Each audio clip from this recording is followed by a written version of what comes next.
After my divorce, my husband dumped me on the sidewalk with one suitcase. That same night, I remembered an old bank card my dad once gave me. The next morning, I tried to use it, and the teller turned ghost white. "Ma'am, please don't move. I need you to come with me. Now." I thought I was about to get arrested. But what I found out behind that counter, it didn't just change my life. It exposed the man I married. My name is Evelyn Carter. I'm 34. And 3 days ago, I was still someone's wife. Not the perfect wife. Not the Instagram wife. Just the kind who held everything together. I cooked. I cleaned. I hosted his clients. I stopped working full-time because Darren, my husband, kept saying, "Focus on us. Focus on the home. I'll handle the money." And I believed him. Until the morning he asked me to sign a few final papers after the divorce. He said it was just routine. It wasn't. 2 hours later, I was standing outside our house in Maplewood Heights, in the rain, holding one suitcase like a stranger, while he changed the lock code right in front of me. No warning. No conversation. No, let's figure this out. Just cold. Darren stood in the doorway, arms crossed like a judge. Behind him was Sloane, his business partner who suddenly started showing up at every dinner, the same woman who used to laugh at my jokes like we were friends. She was already inside, barefoot on my rug. Darren looked at me and said, "You signed. The house is mine. The accounts are mine. You'll be fine. Go stay somewhere." I whispered, "Darren, I don't even have my wallet. You took my cards." He smiled like I was being dramatic. "Don't make this ugly." And the door closed.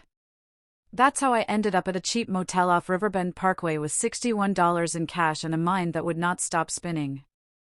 That first night, I didn't sleep. Not because of the mattress. Because of the silence. No dishwasher running. No TV in the background. No Darren checking his emails. Just me, staring at the ceiling, realizing I had given 12 years to someone who could erase me in a single afternoon. At around 2 a.m., I started digging through my suitcase. Not for comfort. For survival. Something I could sell. A necklace. A watch. Anything. That's when I found it. A small envelope, pressed flat in the inner pocket of an old denim jacket I hadn't worn in years. The front had faded handwriting. "For Evie. Only if you really need it." My father's handwriting. My chest tightened. My dad, Frank Carter, died when I was 19. He wasn't rich. He worked maintenance at a public school. He wore the same boots until they almost fell apart. He was the kind of man who'd rather fix something than replace it. I opened the envelope carefully. Inside was an old bank card. The numbers were worn. The strip was scratched. It looked ancient. And a note, "If the world ever gets hard, this is your safety net. Love you always." I sat on the motel bed, holding that card like it was a memory. I assumed it had maybe $50. Enough for food. Enough to breathe for a week.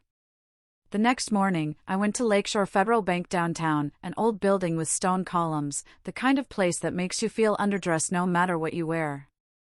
I waited in line behind people with suits and coffee cups that cost more than my breakfast. My hands were sweating. When it was my turn, I stepped up to the counter and said softly, "I'm sorry, this card is really old. My dad gave it to me. I just want to check if there's anything on it." The teller was a calm-looking man, maybe in his late 50s. His name tag said Mr. Caldwell. He smiled kindly. "Let's take a look." He took the card, studied it, and slid it through his reader. At first, nothing happened. Then the screen changed. And I watched the life drain out of his face. His smile disappeared.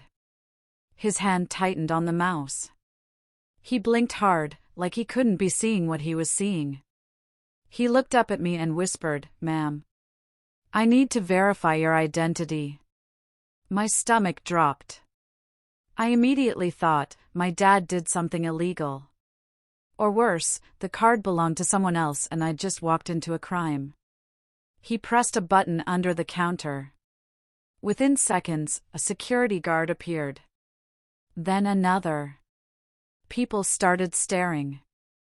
Mr. Caldwell leaned forward and said, very quietly, "Please, come with me behind the counter. Right now." My legs felt weak. I followed him through a side door into a small office. The guards followed. The door shut behind us. I sat down like I was waiting to be questioned.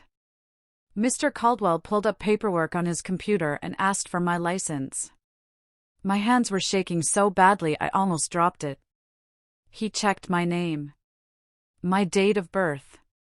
He asked my father's name. Then he paused. He looked at me like he didn't know whether to apologize or congratulate me. Finally, he turned the screen toward me. "Ma'am, I need you to look at this." I leaned forward. There were account numbers, a trust name, a beneficiary line. And then I saw the balance. My brain refused it. I stared, counted the commas, and shook my head. No. That's not possible. Mr. Caldwell swallowed. "It is." I whispered, "How much?" He said it like he was afraid the room might explode. 42,600,000, and I stood up so fast my chair scraped. The room tilted. My ears rang. I felt heat rush into my face. "That's not, my dad was a school maintenance worker." Mr. Caldwell nodded slowly. "I believe your father was a very smart man who lived a very quiet life." He clicked through documents. 23 years ago, your father owned a small parcel of land on the edge of the city. It was worthless back then, industrial, abandoned warehouses. I stared at him. "My dad owned land?" He nodded. "A developer wanted it. Your father refused to sell for a one-time payout. He negotiated a percentage agreement tied to whatever was built on it." My mouth went dry. "What was built?" Mr. Caldwell's eyes met mine. The Horizon Quarters complex. The luxury towers, the shops, the entire district. My heart pounded. Everyone in town knew Horizon Quarters. It had turned an ugly part of the city into a billionaire playground. Mr. Caldwell kept going, voice calm like he'd said this before. "For years, profits were deposited into a trust. Your father set it up to transfer to you at 18. But the bank's letters went to an old address. The account stayed dormant, accumulating, reinvesting." I whispered, "Why didn't he use it?" Mr. Caldwell paused. "I can't answer that. But I can tell you this." He clicked once more, then pointed to a warning label on the account. "Security flag, attempted inquiry/identity verification failed." My blood went cold. 3 months ago, he said quietly, someone tried to access information about this trust using your personal details. Not you. We blocked it. 3 months ago. That was right before Darren filed for divorce. I felt the pieces connect like a knife sliding into place. Darren had rushed me through paperwork. He'd taken everything legally. He'd left me broke on purpose. Because he thought I'd panic and come crawling back. Because he assumed, if I discovered a fortune while desperate, I'd offer to be fair. Mr. Caldwell looked at me gently. "Ma'am, you need a lawyer today. And you need to be careful. Money like this makes people dangerous." I didn't cry. I didn't scream. I just sat there, stunned, and whispered something I didn't even realize I believed until it came out. My dad saved me, even after he was gone. Mr. Caldwell nodded once, slow. Yes.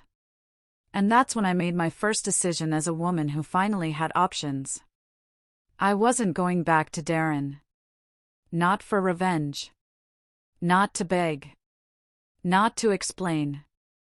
I was going to do what my father always taught me, move quiet, but move smart. That night, I checked into a new hotel under a different name. My new attorney, Marianne Holt, set up protection around the trust and flagged every agency that needed to be flagged. And the next day? Darren called. From a blocked number. His voice was sweet like poison. Evie. I think we should talk. We built a life together. I smiled so hard it almost hurt. No, Darren, I said calmly. You built a trap. I built an exit. I hung up. And for the first time in months, I breathed. Because the truth is, the best revenge isn't destroying the person who tried to ruin you. It's becoming untouchable.